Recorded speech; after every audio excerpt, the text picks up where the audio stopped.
Well, hello fourth year and welcome to the Higher Geography presentation. I'm going to talk you through the course and speak firstly a little bit about human geography, as you can probably tell from the backdrop behind me. Hi guys, it's Mr. McLean here. So I'm going to be speaking to you a little bit about the physical geography. As you can see, physical environments on our doorstep. So hopefully you'll enjoy. The Higher Geography course is very similar to the National 5 course in that we have the exam and we have a fieldwork report. The key difference is that the fieldwork report is worth a bit more, 27% at higher level than National 5, where it was worth just 20%. But that's a good thing because we have got very high marks over the years in that part of the course. Now, as you can see, the higher exam has two papers, unlike National 5, which only has one, but the topics are very similar. The key difference is that we study them in a lot more detail than National 5, and your answers need to be more detailed. Having said that, we do look specifically at certain aspects of each topic rather than the more generalised approach that we take at National 5 level. You'll see that from the next few slides about human geography and then moving on to physical geography. One of the things that pupils like about higher geography is that the questions are very predictable. Unlike National 5, where they can throw in the odd surprise from year to year, that doesn't happen at higher level. As you look through the next few slides, which go through the human topics, you'll see some very specific areas of study. And if you learn these areas thoroughly from your course notes, you have no reason to fear the exam. The questions will be exactly as we expect. So we kick off with population studies, and we look specifically at population problems in developed and developing countries. Firstly, looking at the growing population in a developing country such as Kenya, and then we look at the aging population in a developed country such as the UK.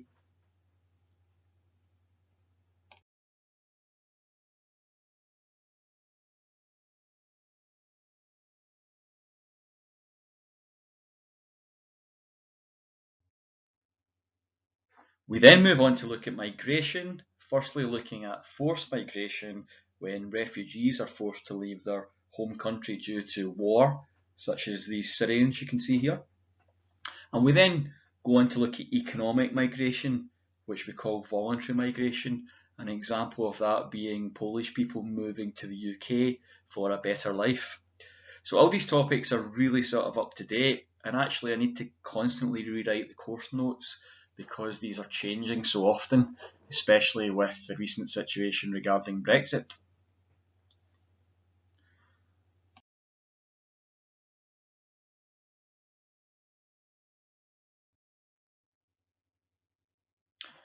So just like National 5 geography, at higher level we study urban geography and compare Glasgow and Mumbai, a developed city and a developing world city. Difference being that we do focus specifically on two problems, the housing problem in each city and problems of traffic and transport. We then go on to look at the solutions and we evaluate the solutions, i.e. we investigate how successful these solutions have been. So you'll see some ideas of what you'll be doing in the next few slides.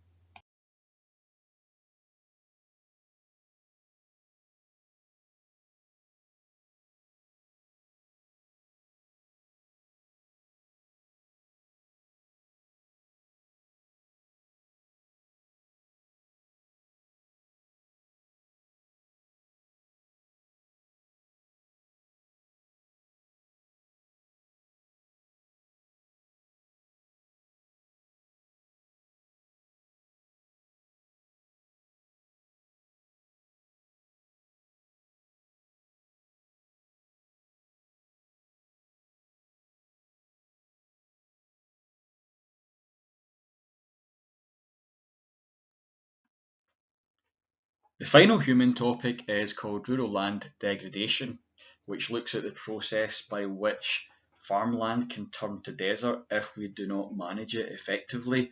This is happening big time in an area called the Sahel in Africa, where the Sahara Desert spread about 100 kilometres further south in the last 10 years. But thankfully it's not all bad news, because there's various strategies in place all around the world to try and prevent desertification, such as these trees that have been planted in North Africa.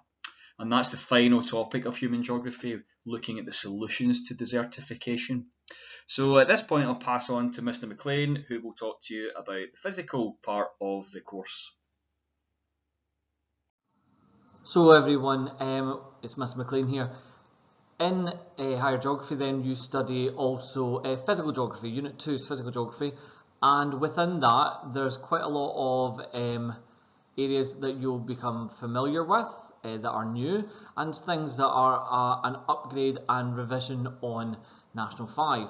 So it is an all-encompassing part of the course. It's really important, and it looks a lot at the kind of scientific aspects within geography. So over the next few slides, I'll talk through what that is like. So a topic that all of you are familiar with, glaciated uplands. So we study glaciation, again, same as National 5, looking at all the same features that you've done, but with more detail and more features to look at. So we look at glaciated erosional features, quarries, pyramidal peaks, etc., and ones that are deposited by glaciers as well, so for example drumlins and terminal moraines, and we will obviously focus our attention at Loch Lomond and the Trossachs, and within this we do a little bit of land use conflict, looking at how the land is used and the ways in which we can solve conflicts between certain groups of people who are using the landscape.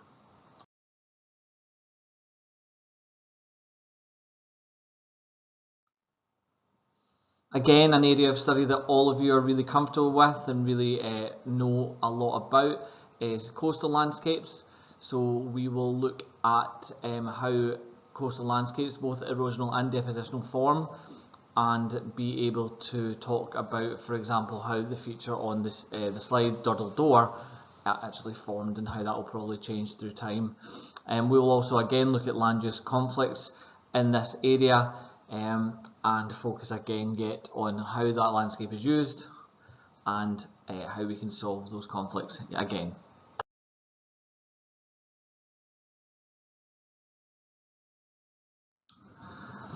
The next unit, so that was Lithosphere, the first unit. The next unit is called Biosphere, and it's really all to do with soil formation. Now at this point, many of you are probably thinking, wow, how did I get here? Well, actually soil formation is incredibly important. It is a foundation for all life, all crop growth, and you'll understand how different soils, 3 different soils form throughout kind of the European region especially, so how some are really productive and others are not, and that's really dictated upon by many different factors in the physical environment. Your next unit after this is the one that is probably most complex but most interesting as well. Atmosphere unit, thinking about our atmosphere and its role on our lives, and the sun having a massive impact on all of that. So from getting insulation, the sun's energy to us, and how that's moved around across the planet, and how that actually dictates weather patterns and climate regions as well. So we'll look at how that all works, the in-depth nature of our atmosphere and its relationship obviously with the sun. The last unit of physical geography at higher is Hydrosphere, and Hydrosphere is all to do with basically the water cycle and therefore river systems on our planet. So we'll look at how water moves around our planet, how water moves within a drainage basin, a river system, and the features that we would then see along this. So this is a new area for all of your studies.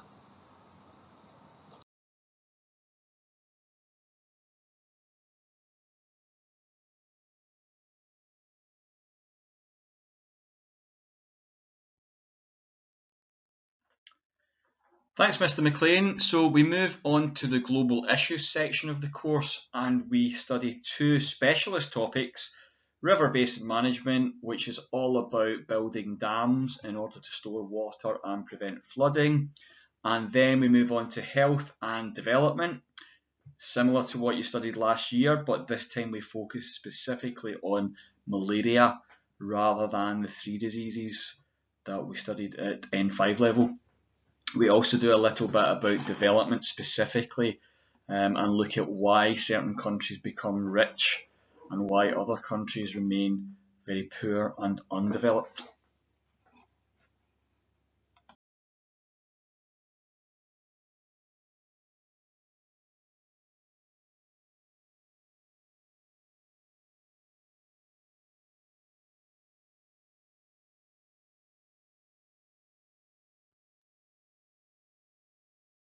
And the final unit of the exam is map skills. Now, unlike Nat 5, when you're asked to do something strange like find quarries or stacks, at higher level you're asked to do things that are very topical and relevant to the real world, such as planning a site for a housing development.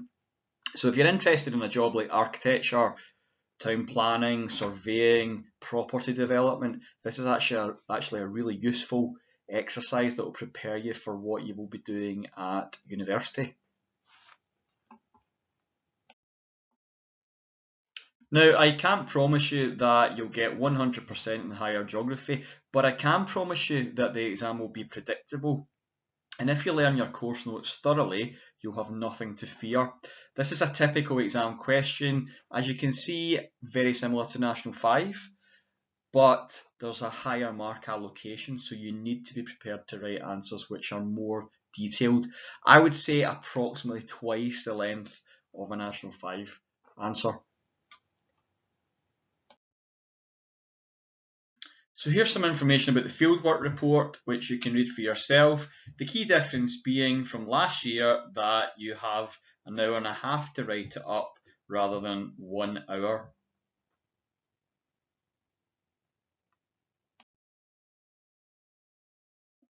So we give you a choice of 3 urban topics for the higher fieldwork as shown in the following slides.